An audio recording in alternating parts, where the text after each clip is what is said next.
नमस्कार, सुप्रभात। सुबह के 7:30 बजने वाले हैं और वक्त हो गया उत्तराखंड की खबरों का। आपके साथ मैं हूं प्रीति बिष्ट। तो कोरोना को लेकर प्रधानमंत्री नरेंद्र मोदी आज वीडियो कॉन्फ्रेंसिंग से राज्यों के मुख्यमंत्रियों से जुड़ने वाले हैं। सुबह 10:30 बजे का वक्त है जब उत्तराखंड के मुख्यमंत्री त्रिवेंद्र सिंह रावत भी इस बैठक में शामिल होंगे।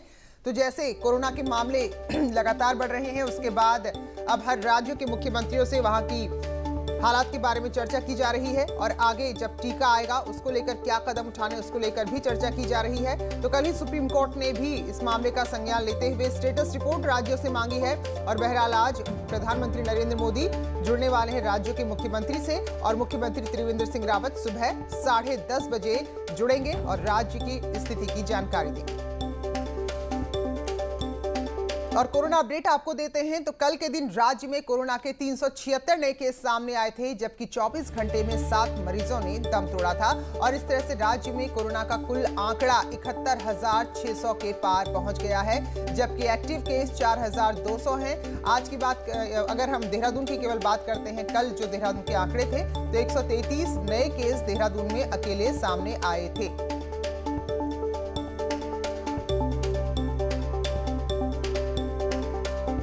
और वहीं देहरादून में न्यूज़ 18 की खबर का असर हुआ है। अब जिले में साप्ताहिक बंदी का सख्ती से पालन होगा। ऐसा नहीं कि खाली आदेश है तो कोई भी यहां पर अपनी दुकानें खोल ले।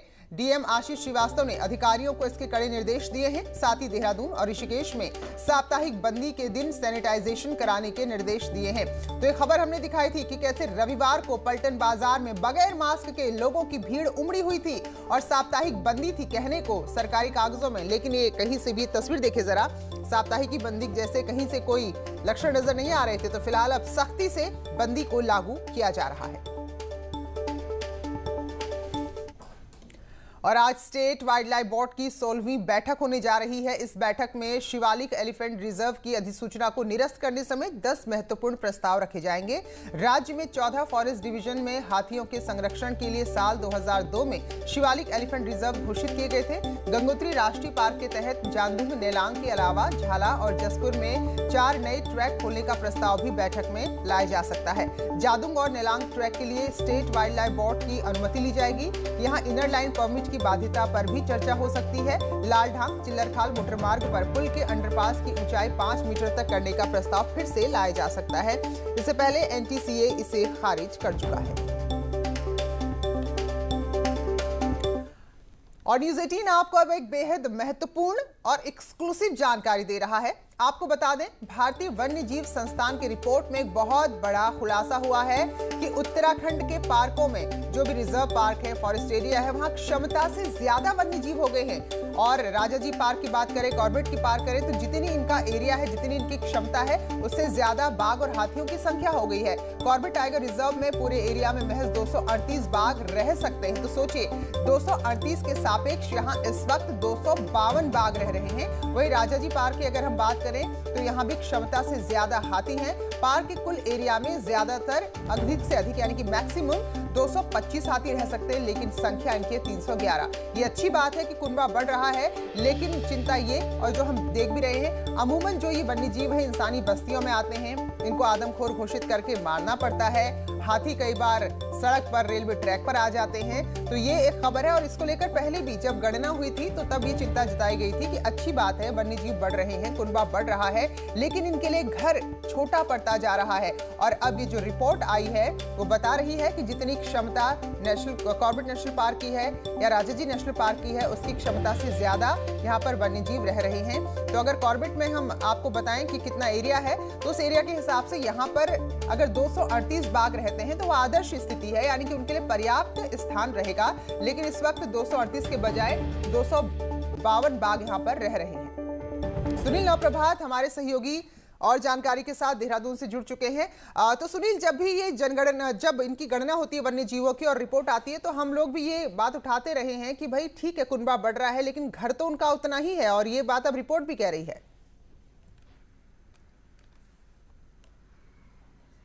बिल्कुल प्रीति, जैसे जैसे मैन एनिमल कन्फ्लिक्ट बहुत तेजी से उत्तराखंड में बढ़ने लगा तो उसके बाद से लंबे समय से ये डिमांड की जा रही थी कि जो हमारे रिजर्व एरिया हैं उनकी एक बार कैरिंग कैपेसिटी का अनुमान कर लिया जाए। कहीं ऐसा तो नहीं कि जो वाइल्ड लाइफ यहाँ पर जिसको हम कंजर्व कर रहे हैं उनकी संख्या यहाँ पर ज़्यादा हो गई हो।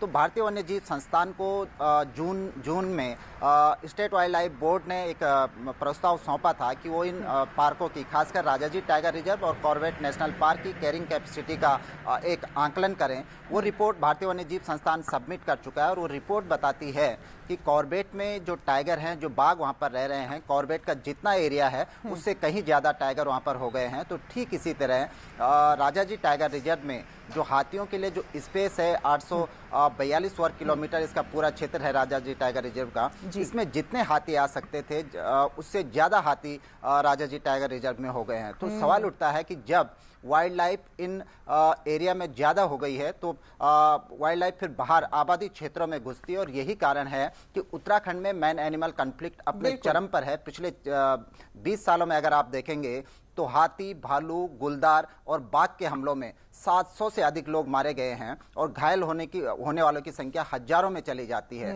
हालात ये है प्रीति कि ये बाघ, हाथी ये वो जीव हैं जिनकी हर साल गणना हो जाती है, फॉरेस्ट डिपार्टमेंट इनकी गणना करता है, लेकिन गुलदार आप देखेंगे इतनी बड़ी तादाद में उत्तराखंड में हो चुके हैं कि आज तक फॉरेस्ट डिपार्टमेंट इनकी गणना ही नहीं कर पाया।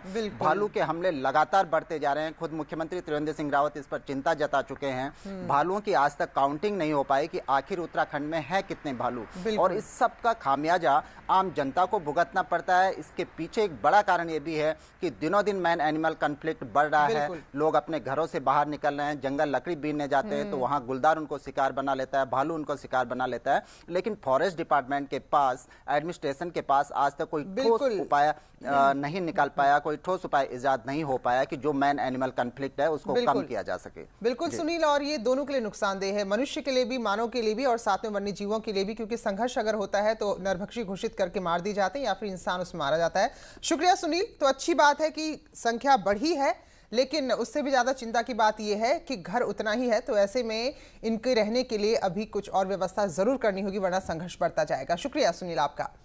अब आगे बढ़ेंगे। बीजेपी विधायकों के टिकट को लेकर बड़ी खबर है। अगर जो विधायक सोच रहे हैं कि 2022 में तो उनका टिकट पक्का है क्योंकि इस वक्त वो सिटिंग विधायक हैं, तो किसी गलतफहमी में ना रहें, क्योंकि बीजेपी के प्रदेश अध्यक्ष कह रहे हैं कि चुनाव से 6 महीने पहले इस पर फैसला लिया जाएगा और देखा जाएगा, सर्वे कराया जाएगा कि किसकी परफॉर्मेंस कैसी है, और उसी पैरामीटर पर, उसी मापदंड पर, सर्वे के आधार पर ही विधायकों को फिर से रिपीट करना है या नहीं, टिकट देना है नहीं, ये तय होगा। मैंने पहले भी कहा है कि परफॉर्मेंस तो बहुत आवश्यक है, लेकिन मैंने साथ में यह भी कहा है कि अभी तक की जो दृष्टि हमारी पड़ी है, सभी विधायकों की परफॉर्मेंस अच्छी है, लेकिन फिर भी इसका एक सर्वे कराएंगे 6 महीने पूर्व और परफॉर्मेंस के आधार पर टिकट देंगे, और मुझे उम्मीद है कि सभी की परफॉर्मेंस अच्छी आएगी।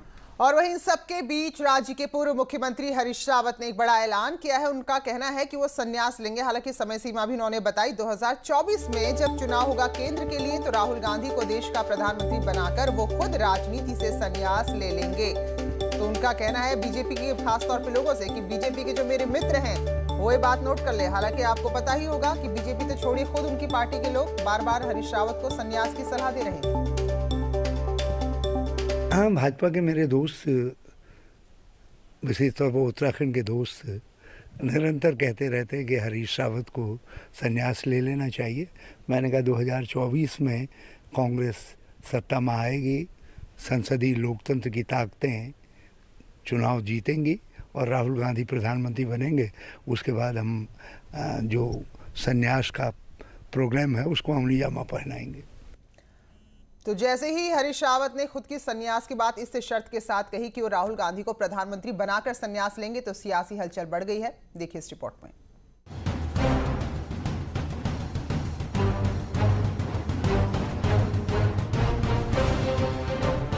पूर्व सीएम हरीश रावत राहुल गांधी को पीएम बनाकर 2024 में संन्यास का ऐलान कर दिया। अब सब हो या ना हो, लेकिन हरीश रावत ने एक बात साफ कर दी कि वो 2022 के चुनाव में नजर आएंगे। यही वजह है कि हरीश रावत के बयान पर बीजेपी को यकीन नहीं है और अपने कुछ कहना नहीं चाहते। उन्होंने कांग्रेस के लोगों को इशारा कर दिया है, जब तक मैं कांग्रेस को पूरी तरह खत्म नहीं करूंगा तब तक मैं संन्यास नहीं लूंगा। ये हरीश रावत खुद ही एक राष्ट्रीय नेता है, यहाँ के मुख्यमंत्री रह चुके हैं, तो उन्होंने सोच समझ के कहा होगा। मुझे नहीं मालूम वो क्या सोच रहे हो, क्या कह रहे हैं। सोशल मीडिया में कमेंट पर इशारों में हरीश रावत ने मंत्री सुबोध उनियाल पर भी कमेंट किया, जो बार बार हरीश रावत को संन्यास की सलाह दे रहे हैं। हरीश रावत ने कहा कि काबिल मंत्री को मैं साथ ही नहीं बना पाया। पुराना क्योंकि साथ रहा है, हम लोग कई वर्षों तक एक दल में रहे, इसीलिए मैंने उनको सलाह दी थी इस डूबते हुए जहाज में के साथ डूबने से ज्यादा बेहतर होगा कि समय पर वो संन्यास लेकर के अपना भजन कीर्तन करें, ताकि उनके पापों का प्रायश्चित भी हो और साथ ही साथ बाकी अवशेष जिंदगी जो है उनकी आराम से बीत सके, सुकून से बीत सके। पूर्व सीएम हरीश रावत की उम्र 70 पार हो चुकी है और कुर्सी का मोह हरीश रावत से छूटता नहीं दिख रहा। सच्चाई ये है कि 2024 में राहुल गांधी को प्रधानमंत्री बनाने से पहले हरीश रावत को 2022 में सत्ता की लड़ाई लड़नी है, जो मौजूदा हालात के लिहाज से आसान नहीं है। दीपांकर भट्ट, न्यूज़ 18, देहरादून। चलिए, फिलहाल जो सल्ट विधानसभा सीट है जो विधायक सुरेंद्र सिंह जीना के निधन से खाली हुई है, उसको लेकर भी सियासत गरमाई है। कभी हरीश रावत के हनुमान कहे जाते थे नेता रंजीत रावत, लेकिन अब वो हरीश रावत के खिलाफ ही मुखर है। दरअसल रंजीत रावत अपने बेटे विक्रम को सल्ट विधानसभा सीट से चुनाव लड़वाने के इच्छुक है, लेकिन हरीश रावत ने एक बयान दिया था कि सल्ट विधानसभा के जो विधायक रहे थे सुरेंद्र सिंह जीना, उनकी मौत के बाद उनके ही परिवार के किसी सदस्य को ये सीट दे देनी चाहिए, इनकी वॉकओवर दे देना चाहिए। तो रंजीत रावत कह रहे हैं कि हरीश रावत को अब घर बैठ जाना चाहिए और पूरी बीजेपी को सभी सीटों पर ही वॉकओवर दे देना चाहिए। एक तरफ आप कार्यकर्ता से कह रहे हो कि जुड़ जाओ, मैं भी लगाऊं, मैं बहुत मेहनत कर रहा हूं, दूसरी तरफ आप कह रहे हो कि उस सीट पे वॉकओवर दे दिया जाए। और अगर वॉकओवर ही देना है तो वहीं क्यों, फिर सब जगह दीजिए। एक उपचुनाव में वॉकओवर देख करके आप क्या चाहते हैं, क्या कहना चाहते हैं, ये राजनीतिक लोग समझते हैं। अगर आप वॉकओवर ही देना चाहते हैं तो आप बैठिए ना घर आराम से और वॉकओवर दे दीजिए, और जो लड़ने वाले हैं उनको लड़ने दीजिए। और बड़ी खबर कुंभ को लेकर है। कुंभ स्नान से पहले श्रद्धालुओं का कोरोना टेस्ट होगा। तो ये बड़ी खबर है। जो शाही स्नान होते हैं कुंभ में या जो आम दिनों में भक्त यहां पर आते हैं, तो कोरोना टेस्ट के बाद ही उन्हें स्नान की अनुमति दी जाएगी। तो कुंभ की तैयारियों को लेकर जो बैठक हुई है उसमें ये निर्देश दिए गए हैं। मुख्यमंत्री ने अधिकारियों से साफ कह दिया है, सबसे पहले श्रद्धालुओं के लिए पोर्टल पर रजिस्ट्रेशन की व्यवस्था होगी और जो भी एंट्री पॉइंट है यानी कि जो भी प्रवेश द्वार है वहां पर थर्मल स्कैनिंग के साथ साथ एंटीजन टेस्ट किया जाएगा और भीड़ कंट्रोल करने के लिए भी कार्य योजना बनाई जा रही है। और दूसरे राज्य जहां जहां से श्रद्धालु यहां पर आएंगे उनके मुख्यमंत्रियों से भी बातचीत की जा रही है। और प्रयागराज में हुए कुंभ की तर्ज पर महिला संतों ने अखाड़े ने पुरुषों के अखाड़े के संतों की तरह ही अलग से शाही स्नान और सुविधा देने की मांग की है। सोमवार को परी अखाड़े की शंकराचार्य साधु त्रिकाल भवंता हरिद्वार पहुंची। उन्होंने मेला नियंत्रण भवन पहुंचकर अधिकारियों से बातचीत की। जो भी सुविधाएं ये देते हैं वो महिला शंकराचार्य को भी दे, और जो 13 अखाड़े पुरुष के हैं जिनको ये सारी सुविधाएं देते हैं और शाही स्नान के लिए जगह भी देते हैं, उस तरह से हमारे महिला अखाड़े को, जिसका नाम है श्री सर्वेश्वर महादेव वैकुंठ धाम मुक्ति द्वार अखाड़ा परी, उस अखाड़े को भी सारी सुविधाएं और स्नान के लिए स्थान दें। महिला संत आई हैं, उनके द्वारा जो है जो पहला अर्धकुंभ हुआ है इलाहाबाद में, उनको कुछ सुविधाएं प्राप्त हुई थी। इसी तरह जो हमारा अर्धकुंभ 2016 में हुआ तो यहाँ भी सुविधाएं प्राप्त हुई थी, तो उन्होंने उसका एक आवेदन पत्र दिया है जो रजिस्टर्ड कर लिया गया है और समय आने पर उस पर विचार किया जाएगा।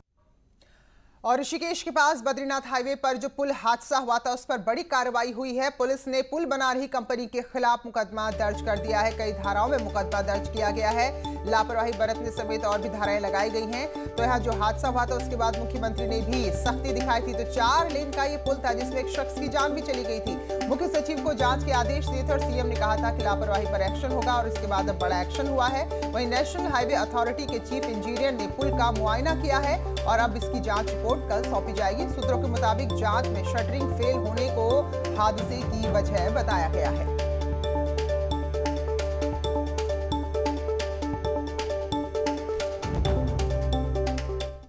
चलिए एक छोटा सा ब्रेक यहां पर ले रहे हैं, लौटेंगे जल्दी। स्वागत है। ब्रेक के बाद आप देख रहे हैं उत्तराखंड एक्सप्रेस। बात करेंगे राज्य के मौसम की। तो पहाड़ी इलाकों में लगातार बर्फबारी की वजह से तापमान नीचे आ गया है और मौसम विभाग ने आज के लिए भी बर्फबारी का अलर्ट जारी किया है।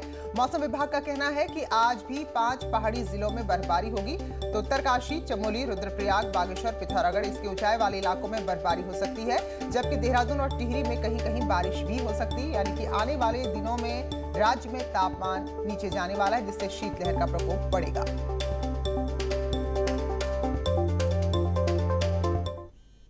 तो उत्तरकाशी के जो ऊपरी इलाके हैं वहां जबरदस्त बर्फबारी हो रही है। मां गंगा के मायके मुखबा, उपला, टकनौर, गंगोत्री, यमुनोत्री समेत हर्षिल घाटी में भी इस वक्त बर्फी बर्फ नजर आ रही है।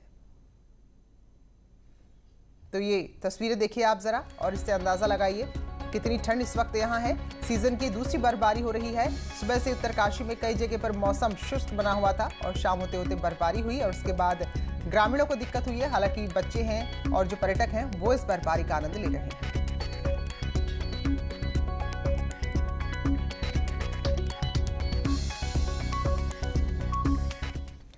और पिथौरागढ़ के धारचूला को नेपाल से जोड़ने वाला अंतर्राष्ट्रीय पुल खुला। तो भारतीय दूल्हा नेपाल से अपनी दुल्हन लेकर लौटा।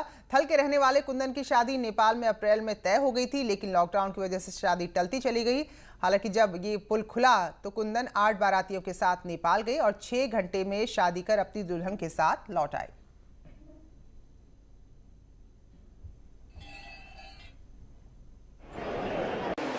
मैं यहाँ अप्रैल में शादी होने वाली थी, लॉकडाउन होने से शादी नहीं हो पाई। शादी हुई प्रशासन को तरफ से धन्यवाद। नेपाल से इंडिया की तरफ और इंडिया से नेपाल की तरफ जाने वाले बहुत सारे सैकड़ों लोग आवाजाही कर रहे हैं, जो बहुत दिनों से माइग्रेशन के इंतजार में थे।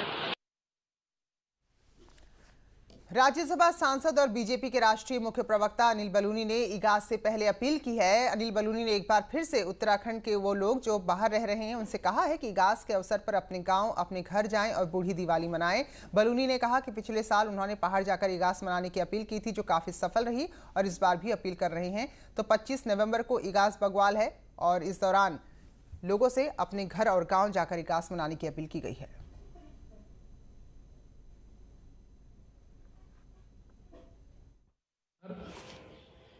मित्रों, जैसा कि आप सब लोग जानते ही हैं कि दिवाली के 11वें दिन, एकादशी के दिन, यानी कि इस वर्ष 25 नवंबर को इगास या हमारे कुमाऊं में जिसको बुढ़ दिवाली कहते हैं, मनाई जाएगी। पिछले वर्ष मैंने ये कहा था कि मैं इगास का त्यौहार अपने गांव में जाके मनाऊंगा, लेकिन दुर्भाग्य से मैं अस्वस्थ हो गया। मैंने फिर भी देखा कि बड़ी संख्या में लोगों ने इगास का त्यौहार उत्साह के साथ मनाया। मित्रों, इस बार 25 नवंबर को इगास का त्यौहार है। मेरा प्रत्येक उत्तराखंडियों से आग्रह है कि वह अपनी उत्तराखंड की विशिष्ट सांस्कृतिक पहचान के लिए इगास का त्यौहार मनाएं, अपने घरों में दिए जलाएं और अपने स्वजनों के साथ इगास या बुढ़ दिवाली उत्साह के साथ मनाएं। तो दीपावली के 11 दिन बाद इगास मनाया जाता है। तो जैसे अभी अनिल बलूनी भी बता रहे थे, कुमाऊं में इसे बूढ़ी दिवाली कहा जाता है और इसको भी एक दीपावली की तरह ही दीप जलाकर पकवान बनाकर मनाया जाता है। 25 नवंबर को गढ़वाल में इगास मनाई जाएगी। इसको कुमाऊं में बूढ़ी दिवाली के तौर पर मनाया जाएगा। और अनिल बलूनी ने बार बार ये अपील की है कि लोग जाएं और अपने गाँव जाकर अपने इगास त्योहार को मनाएं। और इसी दौरान देहरादून के राघव जुयाल, जो अपने डांस और एक्टिंग की वजह से इंटरटेनमेंट इंडस्ट्री में अपना अच्छा खासा नाम बना चुके हैं, उन्होंने भी लोगों से अपील की है कि इगास पर्व पर कोशिश करें अपने गांव, अपने घर जाकर इस त्योहार को मनाएं। गांव जाके बनाइए यार, जहां पर भी उत्तराखंड में आपका गांव है, क्योंकि छोटी दिवाली आप बना लेते हैं, दिवाली भी लोग बना लेते हैं। बूढ़ों को मत भूलिए, बूढ़ी दिवाली भी अच्छे से बनाइए। चलिए, तो उत्तराखंड के बुलेटिन में अभी बस इतना ही, लेकिन ब्रेक के बाद भी खबरों का सफर जारी है।